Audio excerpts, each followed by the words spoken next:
Ok, entonces seguimos con las charlas del día de hoy de la Semana Internacional de las Matemáticas. En esta ocasión nos acompaña Montserrat Zúñiga Loreto, estudiante de Física de la Facultad de Ciencias de la UNAM, con la plática titulada ¿Las matemáticas siempre se han pensado igual? Y te cedo la palabra. Bueno, pues muchísimas gracias a todos por el interés en esta plática. Como ya lo mencionó Eduardo, yo soy estudiante en octavo semestre de la licenciatura de Física en la Facultad de Ciencias y quiero agradecer también a Eduardo porque él fue el quien me invitó y me motivó a dar esta plática. De hecho, esta pregunta surge en una conversación que tuvimos cuando hablábamos de matemáticas y filosofía y me pregunté si las matemáticas siempre las hemos pensado igual. También quiero aclarar que esta plática no es matemáticamente rigurosa, eh, sino más bien es como darle un sentido, un contexto histórico al cómo estudiamos las matemáticas.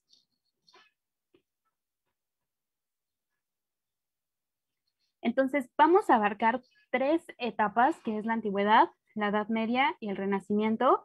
Y bueno, el primer autor que voy a hablar es Platón, que como tal no fue un científico, fue un filósofo, pero me pareció interesante incluirlo. Después vamos a ver a Liu Hyun, un científico, un matemático chino. Vamos a continuar con la Edad Media, porque después discutiremos por qué en la Edad Media le doy tanto peso y por qué aquí voy a exponer a cuatro matemáticos y por último el Renacimiento. Entonces, comencemos con la antigüedad. Bueno, ¿quién era Platón? Platón fue un discípulo de Sócrates y fundó su propia academia en Atenas, donde los discípulos estudiaron matemáticas, filosofía, ciencias naturales, astronomía y otras ciencias, ¿no? Y su principal método de conocimiento es la dialéctica, ¿no? La dialéctica consiste en hacer puras preguntas. Entonces, a través de las preguntas, nosotros llegamos a las definiciones o a los conceptos, pues, que quiere el maestro, ¿no? En este caso, pues, Sócrates, ¿no? En la mayoría de sus diálogos. Y quiero empezar esta plática con un mito que es muy conocido, que se conoce como el mito de la caverna. Y este mito aparece en el libro séptimo de la República. Es un diálogo que tiene Sócrates con Glaucón. Glaucón fue un filósofo griego también y hermano de Platón. Entonces Sócrates nos pide que imaginemos una cueva subterránea que tiene a todo lo largo una abertura que deja libre el paso de luz. Entonces en esa cueva hay hombres encadenados desde la niñez. Llevan grilletes en las piernas y alrededor del cuello para evitar moverse de su lugar y solo ven lo que está justo delante de sus ojos, porque pues no pueden girar la cabeza a causa de los grilletes. A sus espaldas, a una cierta altura y distancia, hay una luz que emana del fuego. A lo largo de ese camino también hay un muro. Detrás de esa pared, otras personas pues llevan varios utensilios sujetándolos de manera que se vean por encima de la pared. Llevan estatuas o figuras de animales, humanos, hechas de piedra y madera y otros materiales. Y bueno, algunos de estos hombres que están sosteniendo estos utensilios hablan y otros guardan silencio. Estos prisioneros pues solamente ven y creen real lo que ven por las sombras. Entonces, imaginemos que uno de los prisioneros es arrancado de su cautiverio para ser llevado a la superficie. Este comienza sintiéndose atacado por ese nuevo entorno del cual no puede percibir inmediatamente por los elementos debidos a que es una claridad demasiado fuerte, ¿no? Lo cega la luz. Pero conforme va adaptándose, se da cuenta que el sol es el que provoca las estaciones e ilumina las cosas. Y ya habiéndose acostumbrado a esa nueva percepción más verdadera o más correcta, comprende mejor lo que vio en cautiverio. Ya no envidiaba su universo subterráneo y el sistema de distinción de sus antiguos compañeros, ¿no? Honrando a los más hábiles o agudos en captar o prever el paso de las sombras. Y si por amor a sus compañeros él regresase a la cueva, inicialmente distinguirá pocas cosas porque sus ojos ya se han acostumbrado a la luz. Luego explicará a sus antiguos compañeros el error que cometen al tomar por realidad lo que es solo una ilusión. Pero quizás algunos lo tomen por tonto, ¿no? Y tratarán de castigarlo por tales afirmaciones. Entonces, la cueva es un lugar de un pasaje, de una prueba, de una prueba hacia el camino de la verdad, ¿no? O sea, la alegoría de la caverna presenta como este ascenso filosófico hacia la verdad, porque la filosofía es ante todo una educación, ¿no? O sea, salir de la cueva es salir de la ignorancia y de la dependencia, es una búsqueda de nuestro conocimiento autónomo, ¿no? De nuestra autonomía intelectual. ¿Y qué se requiere? Pues aprender a pensar por nosotros mismos, ¿no? A encontrar las respuestas a las preguntas fundamentales que surgen a lo largo de su existencia. Y para mí, la salida de esta cueva de la ignorancia son las matemáticas. Entonces, ¿cómo salir de la caverna?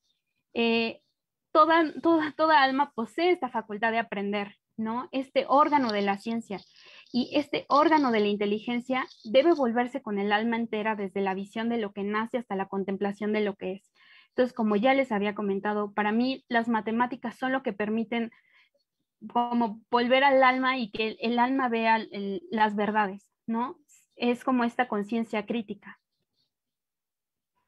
Y bueno, hablando un poco más de Platón, Platón nos menciona en el libro séptimo de la República la importancia que tiene la instrucción matemática desde la infancia, ¿no? Entonces, además de la ciencia de la música, la militar y la gimnasia, la ciencia de los números y del cálculo es importante para la formación de los futuros gobernantes.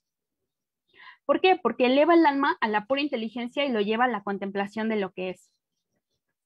Y esto porque obliga a razonar al alma sobre los números y a servirse del entendimiento para conocer la verdad. Y también menciona que la geometría tiene como objeto el conocimiento de lo permanente y atrae al alma hacia la verdad. En uno de sus diálogos, que se llama Tetetes o de la ciencia, también hace una clasificación de los números y dice que se pueden clasificar de dos maneras: los que pueden colocarse en filas iguales y los que no pueden dividirse en filas iguales. Entonces, los que sí pueden colocarse en esas filas iguales, es que el número de las filas sea igual a de las unidades de que cada uno consta, ¿no? Que es como la imagen que muestro aquí, y son las representaciones de las superficies cuadradas. Algunos análisis que se han hecho han dicho que aquí Platón trataba de dar como un concepto de raíz racional. Y por el otro lado, los que no pueden dividirse en filas iguales se componen de un número de filas menor o mayor que el de las unidades de cada una, ¿no? Y las representaciones son las superficies oblongas, ¿no? Y también se ha dado como representación de una raíz irracional. Ahora vamos a dar un gran brinco y vamos a irnos de Grecia a China. ¿Y por qué? Porque quiero que veamos que la ciencia no solamente se ha hecho por los europeos, ¿no? Y mostrar esta importancia, darles cara y nombres a otros científicos que también han sido importantes para el desarrollo de las matemáticas. Y en esta ocasión voy a hablar de Liu Hyun. Liu Hyun fue un matemático chino, uno de los más famosos de la antigua China. Él editó y publicó un libro con soluciones a problemas matemáticos que estaban presentados en un famoso libro que se llama Los 9 capítulos sobre el arte de las matemáticas. Y bueno, algunas soluciones que dio a estos problemas matemáticos fue el cálculo del número pi por el método de polígonos regulares inscritos. También dio solución de sistemas de ecuaciones lineales por el método que más tarde fue nombrado en honor a Gauss. Dio una prueba del teorema de Pitágoras y calculó volúmenes de prismas, pirámides, tetraedros, cilindros, conos y conos truncados. Y bueno, en el primer capítulo de este libro que les mencionaba, de los 9 libros de las matemáticas, en el primer capítulo explica cómo calcular las áreas de varias formas, ¿no? Y las reglas dadas en él son correctas, con la excepción de la regla para el círculo. Entonces, en sus comentarios sobre los 9 libros, Li Hu señala que esta regla tradicional de considerar pi igual a 3 es incorrecta. Y entonces, en lugar de la circunferencia, da el perímetro del hexágono inscrito, que obviamente pues es más pequeño. Y luego lo que hace es calcular un valor más preciso para la circunferencia e indirectamente para pi. Además, fue aún más lejos y describió un algoritmo computacional. Bueno, obviamente en ese entonces no se conocía de esa manera, pero lo que es un algoritmo para estimar el número pi con una precisión muy alta. Entonces, su enfoque era una reminiscencia del enfoque de Arquímedes, ¿no? O sea, aproximar un círculo por polígonos regulares con 6, 12, 24, 48, 96 lados. Entonces, para aplicar el método del agotamiento, lo que hizo Arquímedes fue utilizar una secuencia de polígonos aproximados en el interior, inscribiéndolos en un círculo y la segunda en el exterior, ¿no? Circunscribiéndolos alrededor del círculo. Entonces, este método, lo que hizo Liu Hyun fue nada más hacer una, inscribiéndolos, perdón, un polígono, ¿no? En el interior del círculo.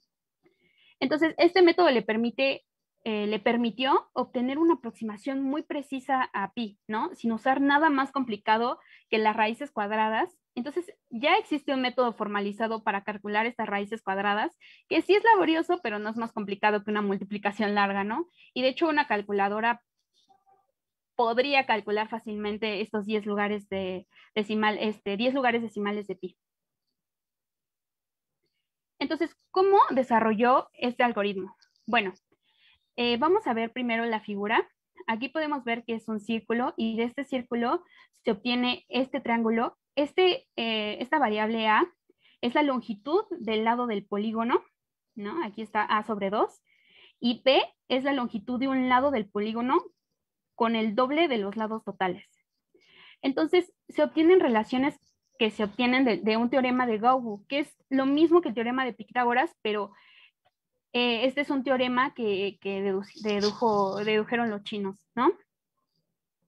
Entonces, encuentra estas relaciones, las iguala y obtiene una ecuación más simple, despeja este b cuadrada y la sustituye en la primera ecuación. Y lo que se obtiene es, al despejar b y completando el cuadrado, es una ecuación que convierte el cuadrado de un lado de un polígono al cuadrado del polígono con el doble de los lados, ¿no? Entonces podemos repetir fácilmente este proceso para obtener la longitud de polígono, con una gran cantidad de lados. Entonces, Liu Hyun comienza con un hexágono. ¿Por qué? Lo escogió porque la longitud de sus lados es la misma que el radio del círculo en el que están inscritos.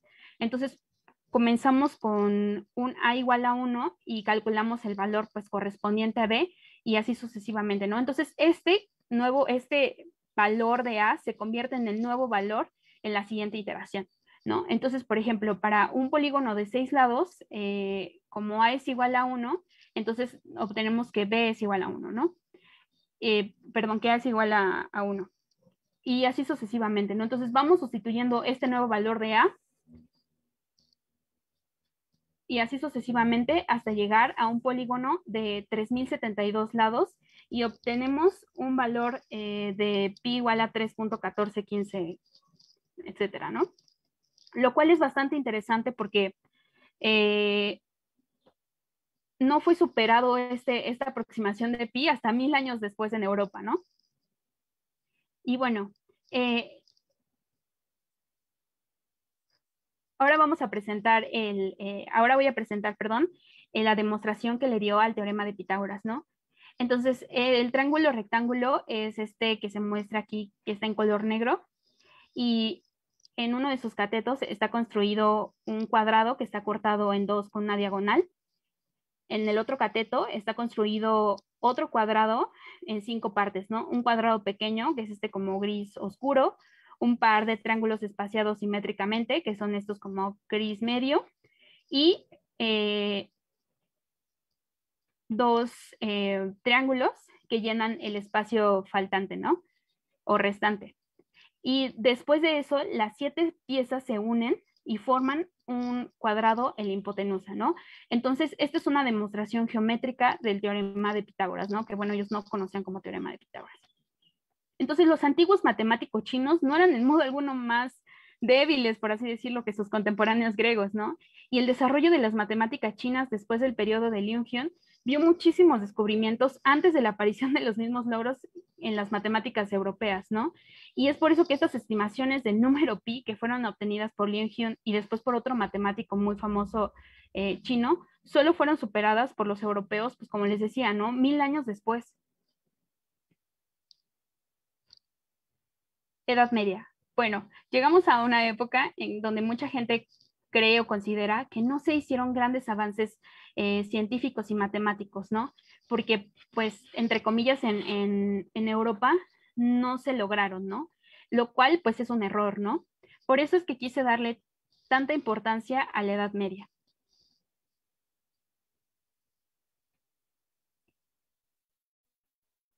Bueno, creo que todos lo hemos visto alguna vez, pues es la portada del libro del Baldor. Creo que quizás muchos hemos tenido experiencias con este libro. Y su nombre es Al-Khwarizmi. Él fue un matemático, astrónomo y geógrafo persa. Y tiene un libro que se llama, bueno, sí, escribió un libro que se llama Compendio de Cálculo por Reintegración y Comparación, ¿no? Y este compendio se componía de 3 partes: la resolución de ecuaciones de primer y segundo grado, problemas de geometría, y también resolvía cuestiones relacionadas con testamentos y herencias. Entonces, Al-Khwarizmi nació en una época de gran auge cultural y científico. Él, de hecho, termina en Bagdad ya como un científico completamente desarrollado, y aquí pasa un periodo muy significativo de su vida en la Casa de la Sabiduría. La Casa de la Sabiduría era una especie de academia de ciencias donde trabajaban científicos de Siria, Egipto, Persia, y albergaba una gran biblioteca con muchos manuscritos antiguos y un observatorio astronómico. De hecho, aquí se tradujeron al árabe muchas obras filosóficas y científicas griegas. Él fue el primero en presentar el álgebra como una ciencia independiente de métodos generales para resolver ecuaciones lineales y cuadráticas, y además dio una clasificación de estas ecuaciones. Entonces, el método que ocupó para resolver esas ecuaciones constaba de 2 operaciones. La primera operación se llamaba al-Jaf, que consistía en eliminar los valores negativos de las ecuaciones, sumando expresiones opuestas a estos valores negativos en ambos lados de la ecuación. Y la segunda operación se llamaba al-Mukabala, ¿no? Que lo que consiste es en traer términos similares en ambos lados de la ecuación. Esto porque para ellos los números negativos, pues, o sea, era mejor manejar los números positivos, ¿no? Es como esa era la manera en que ellos lo resolvían, ¿no? Entonces, estas 2 operaciones lo que permiten es reducir cualquier ecuación algebraica de primer y segundo grado a 6 formas, ¿no? A, B y C son coeficientes no negativos, ¿no? Solo se consideran las soluciones positivas. Y cada tipo de ecuación se resuelve de acuerdo con una regla que se puede demostrar geométricamente. Las obras de Al-Khwarizmi se tradujeron del árabe al latín y luego otros idiomas europeos, ¿no? Y sobre esta base se crearon varios libros de texto sobre matemáticas. Y sus obras además jugaron un papel súper importante en la formación de la ciencia del Renacimiento y tuvieron una muy grande influencia en el desarrollo del pensamiento científico medieval en los países, pues, de Europa y también en Asia, ¿no?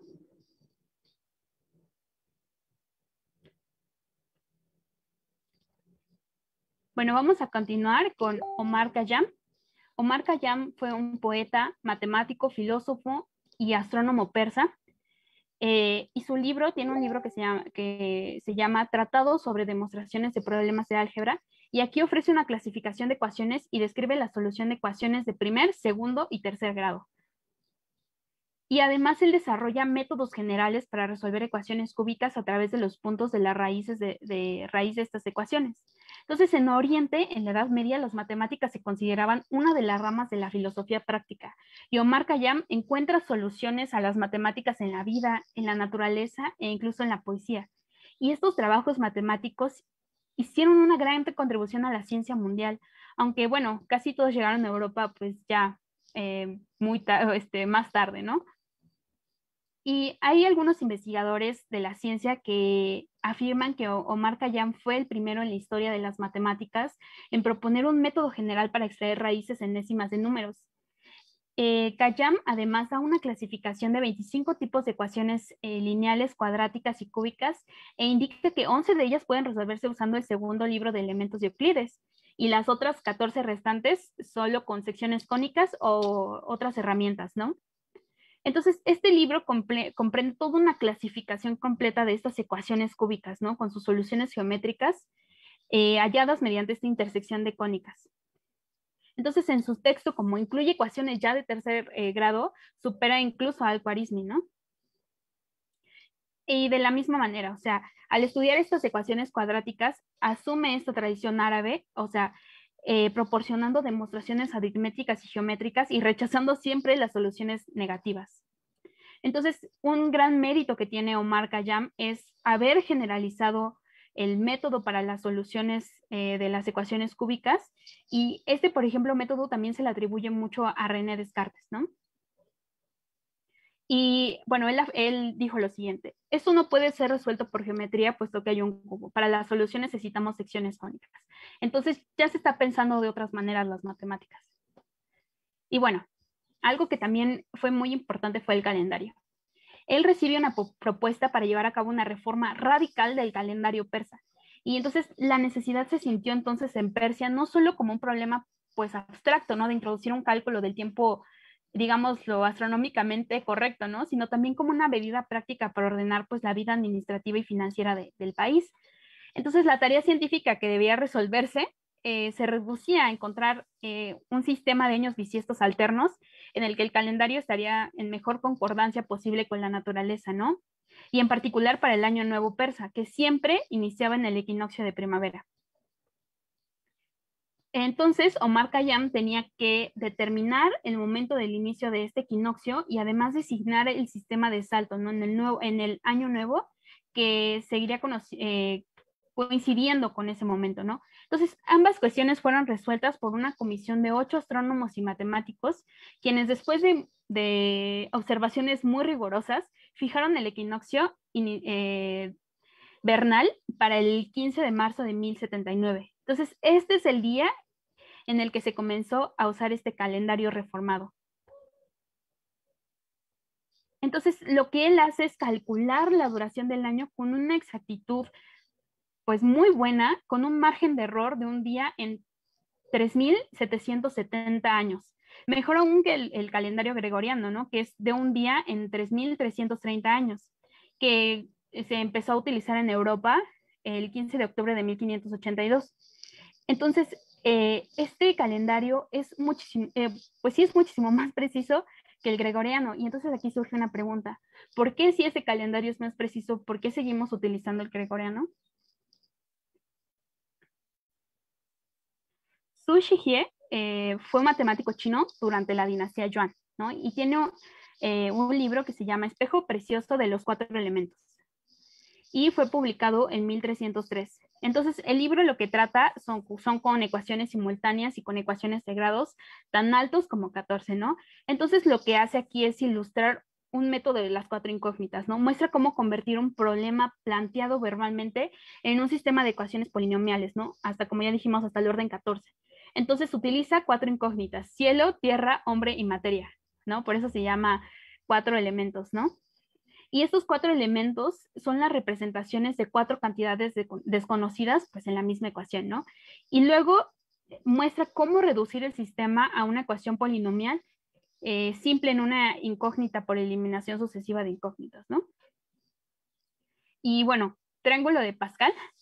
Entonces, el libro se abre con un diagrama idéntico al que más tarde en Europa llegó a conocerse como el triángulo de Pascal. Entonces, este triángulo también fue explorado por Omar Khayyam alrededor de 1100. De hecho, en Irán, este esquema se llama Triángulo de Khayyam. Y en 1303, cuando se publica este libro,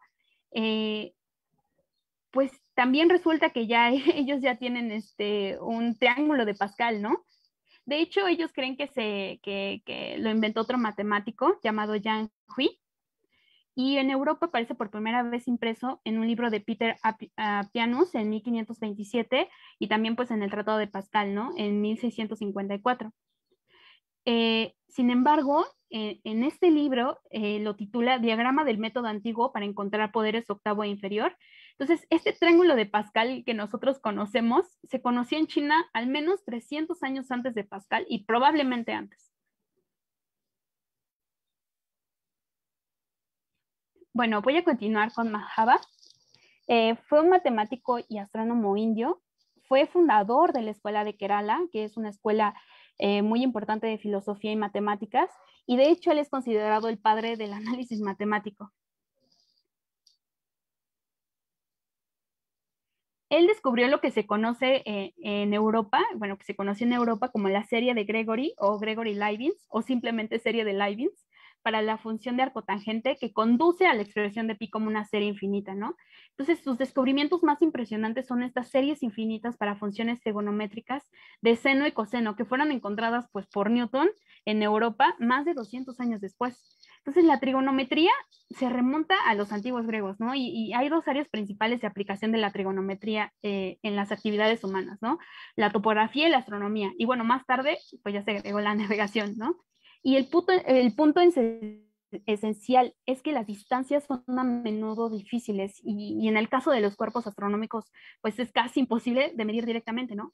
Pero los ángulos se pueden medir donde quiera que haya una línea de visión, ¿no? Una línea de referencia. Entonces la trigonometría permite calcular las longitudes de los lados de un triángulo por sus ángulos siempre que se conozca al menos un lado. Entonces los matemáticos de la antigua India, basándose en el trabajo de los griegos, hicieron grandes avances en trigonometría, ¿no? Entonces, en lugar de utilizar acordes, encontraron que era más conveniente usar las funciones de seno y coseno, que están estrechamente relacionadas y que todavía usamos hasta el día de hoy, ¿no? Y bueno, por último, pi, ¿no? Pues algunos historiadores le atribuyen esta aproximación de pi, otros a sus alumnos del siglo XVI, pero el tratado también contiene pues esta aproximación, ¿no? Esta serie. Entonces, cuando nosotros sumamos los primeros 21 términos en el paréntesis y multiplicamos por raíz de 12, nos da el valor de 3.1415-9265359, ¿no? Entonces, es una aproximación, pues, muy precisa de pi. Y bueno, ya casi llegamos al final de esta charla y vamos a ir con el Renacimiento. Y vamos a comenzar con Seki Kowa. Bueno, Seki Kowa fue un matemático japonés y es conocido como el padre de las matemáticas japonesas. Y Seki tuvo la oportunidad de estudiar una gran cantidad de libros de matemáticas que se estaban publicando en ese momento en Japón. De hecho, en 1672, cuando él tenía 30 años, escribe su primer manuscrito. Y bueno, solamente uno de sus libros se publicó pues cuando él estaba vivo. Y de hecho, cuando él muere, deja 21 libros manuscritos y que estaban incluidos 7 sobre astronomía. Y en 1712, uno de sus alumnos publica 4 volúmenes que se llama Colección de Resultados Matemáticos Importantes. Y entonces es de esta colección que nosotros conocemos pues los muchos logros que tuvo Seki, ¿no? Entonces, él fue el primero en desarrollar la teoría de los determinantes, ¿no? Una década antes que Leibniz. Y además obtuvo también el valor de pi, calculando correctamente 11 dígitos significativos. Y además también descubrió los números de Bernoulli antes que Bernoulli. Aquí lo que estoy mostrando es la notación original de Seki. Aquí es uno de sus dibujos originales de su manuscrito de 1633. Entonces, en los determinantes, pues se le da el crédito por la invención de los determinantes. En 1683 introdujo el tema de los determinantes en el método de solución de problemas Fukundai. Y también tiene un proceso o método llamado TATMU, y lo que consiste es derivar las ecuaciones lineales de dos ecuaciones cuadráticas y encontrar su determinante, ¿no? Entonces, Seki formula todo un concepto de determinantes y establece muchas de sus propiedades, ¿no? Que obviamente seguimos ocupando hasta hoy en día. Y por último, quería terminar con una matemática. Su nombre es Wang Zhenie. Ella fue una matemática, astrónoma y poetisa china. Entonces, la mayoría de sus trabajos son explicaciones de teoremas matemáticos como el teorema de Pitágoras. También publicó una colección de poesía, artículos sobre su investigación también astronómica. De hecho, también tiene trabajos que describen y explican los movimientos de los equinoccios. Entonces, ella escribe 12 libros de astronomía y matemática y, como ya les había comentado, ¿no? Estudia este movimiento de los equinoccios y los eclipses lunares y estos tratados sobre los teoremas de Pitágoras. De hecho, Wang Zhenie trabaja para facilitar a los estudiantes y a otros lectores este fácil entendimiento del conocimiento matemático.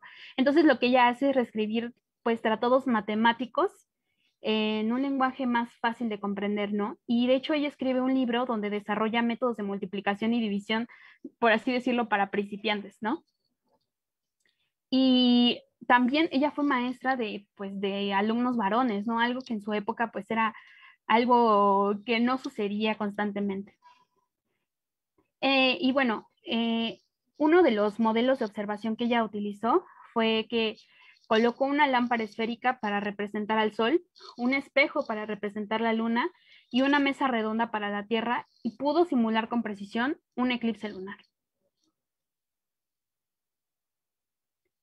Y entonces, ¿las matemáticas siempre se han pensado igual?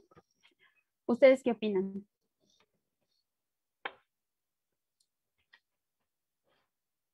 Pues a mi parecer, no, no las pensamos igual, no las nombramos igual, ¿no? Y los orígenes que nosotros pensamos que tienen no son lo mismo, ¿no? Entonces, aquí es donde quiero invitar como a la reflexión de si queremos pensar las matemáticas, algo que es exclusivo, que se han desarrollado en Europa o en Estados Unidos, ¿no? O sea, las matemáticas se han hecho en muchos lugares, ¿no? En muchas épocas. ¿Por qué o sea, y justamente el motivo de esta plática es poner cara y nombre a estos científicos que descubrieron, pues, muchos conceptos matemáticos antes que otros europeos, ¿no? Y no que estoy quitando ningún mérito a los científicos europeos. Simplemente nadie nos cuenta acerca de ellos, ¿no? Y quiero, si me lo permiten, presentarles algo más. Claro, no te preocupes.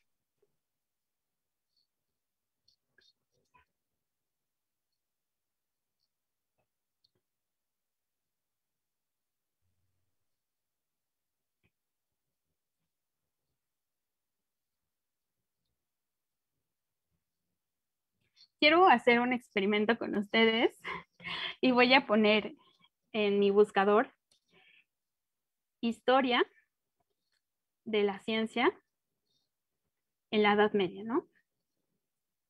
Y obviamente la primera página que nos sale es Wikipedia. Entonces, al leer en Wikipedia e irnos a una sección que está aquí abajito, nos aparece una línea del tiempo, ¿no? Y nos dice que son datos demográficos de Europa y la presencia de innovadores en campos de la física y de la metodología científica.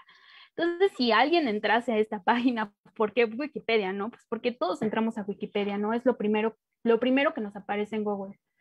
Entonces, nosotros sabemos que la Edad Media comienza con la caída del Imperio Romano y termina con la llegada de Colón en 1492 a América. Y aquí pareciese en esta línea de tiempo, pues que no se hizo nada, ¿no? Que hubo casi 300 años en donde no hubo avances científicos, matemáticos, nada, ¿no? O sea, hasta Copérnico hay un años de diferencia, ¿no? Pero esto será cierto. Y entonces, bueno, aquí hay otra cronología de las matemáticas, igual es una línea del tiempo de la página Matigón. Y aquí nos muestra una línea del tiempo, pues desde la Edad de Piedra, ¿no? Luego la Antigüedad y en la Edad Media. Entonces, si nosotros nos fijamos en esta tabla que es de 1350, ¿no?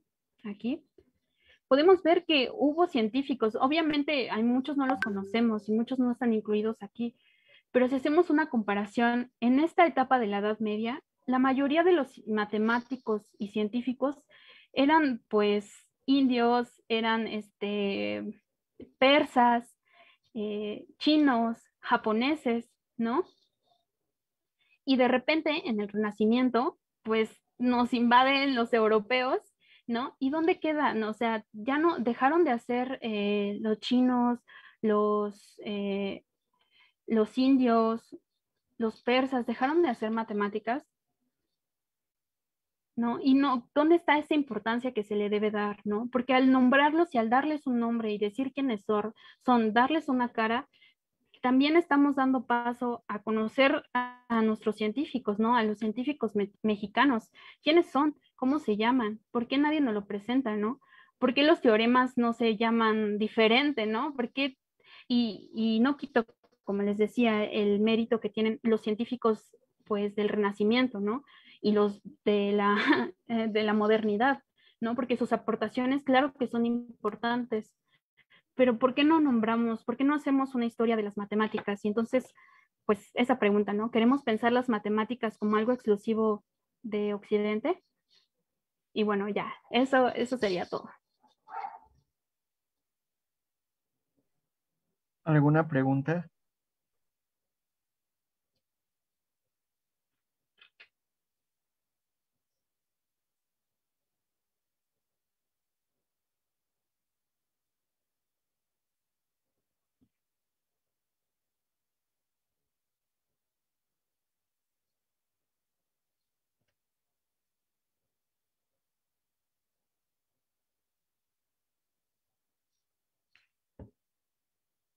Yo tengo una pregunta.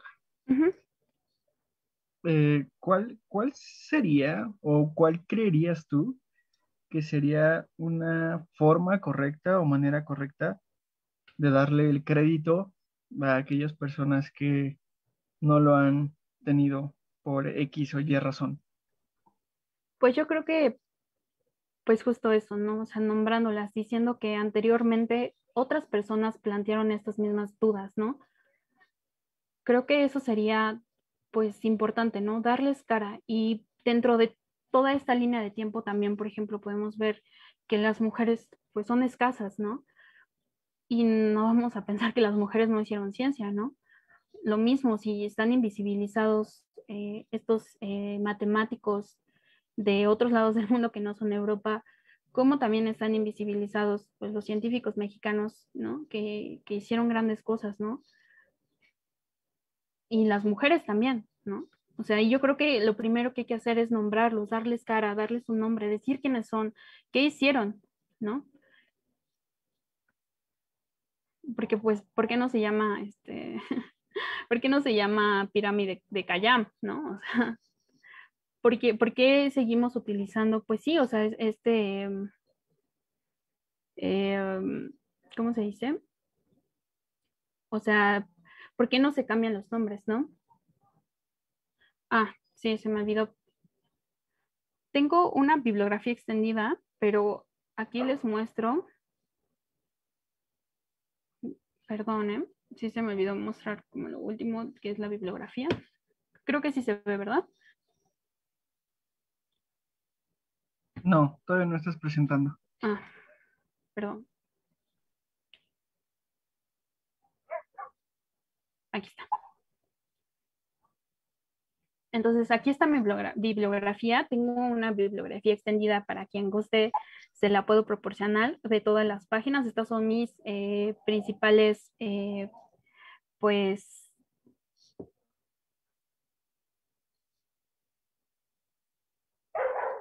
fuentes de información, ¿no? Entonces, quien guste y quien quiera, les puedo pasar todos estos textos que están en PDF o proporcionarles, pues, de esta bibliografía extendida, ¿no?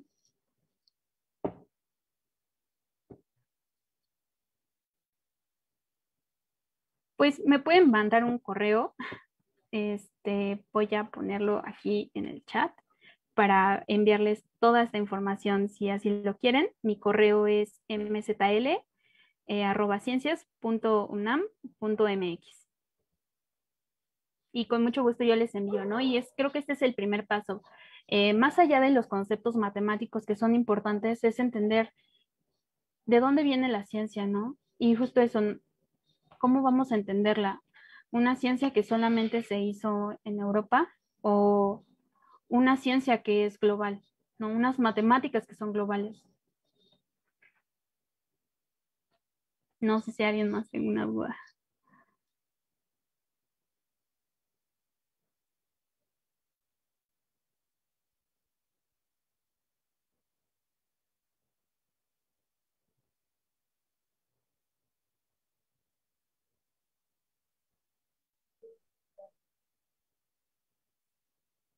Pues si no tenemos alguna otra duda, te agradezco, Monse, por haberte tomado el tiempo y por venir a platicarnos un poco de este tema que, al menos en lo personal, es súper interesante. Eh, muchas gracias por haber venido. Ah, claro, Sí, claro, por sí, favor. gracias.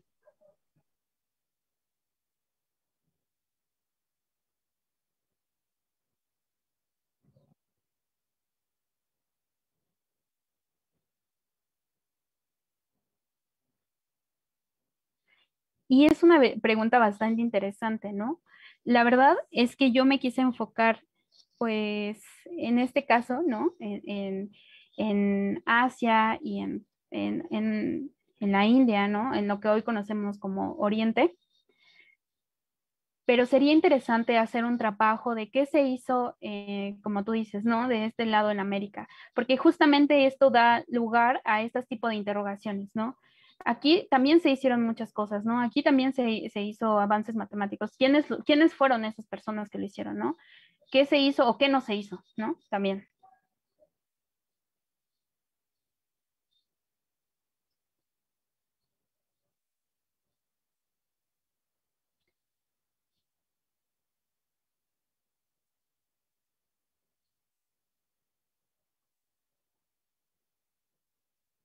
Sí, sí, como les comentaba, ¿no? O sea, aquí tengo mis fuentes principales. La verdad, no sé, tuve un problema con látex y no se compilaron todas mis fuentes, pero son muchísimas, entonces con gusto yo les paso. Tengo toda una bibliografía de las imágenes, de dónde las tomé. También tengo diferentes fuentes de páginas y obviamente estas revistas y PDFs. Entonces, como ya les había comentado, quien quiera puede enviarme un correo y yo con gusto les envío todos estos links donde pueden checar eh, detalladamente esta información, ¿no? Porque también es parte de que no, quizás a veces no es tan sencillo de encontrar información, ¿no?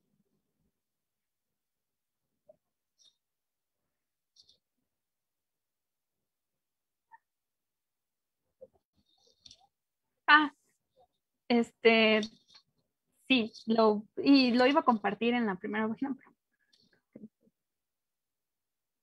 Sí, sí, lo voy a compartir. Creo que sí lo puse. Ay, no. Bueno, permítame que se lo comparta en la pantalla.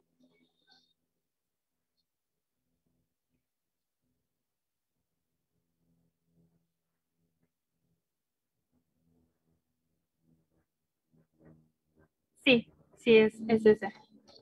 De todas formas, lo voy a poner en un. Permítanme un poquito.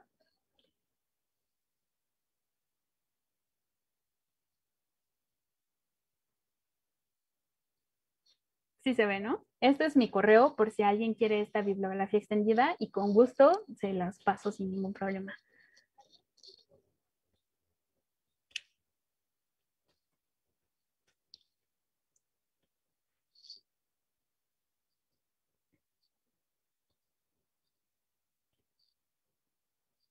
Bueno, pues muchísimas gracias por esta oportunidad, Lalo, gracias por invitarme y pues creo que es interesante, ¿no? De comprender de dónde viene la ciencia, cómo la entendemos y como les digo, pues nosotros también hacemos ciencia, ¿no? A eso, de hecho, estamos en este espacio, ¿no?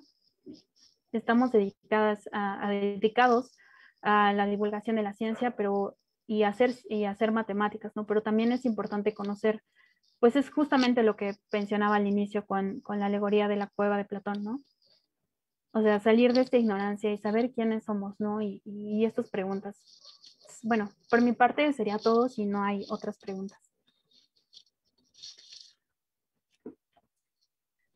De nuevo te agradezco por haberte tomado el tiempo y participar con nosotros y los invito a que nos acompañen a la última charla del día de hoy, titulada Desnudando la teoría de nudos.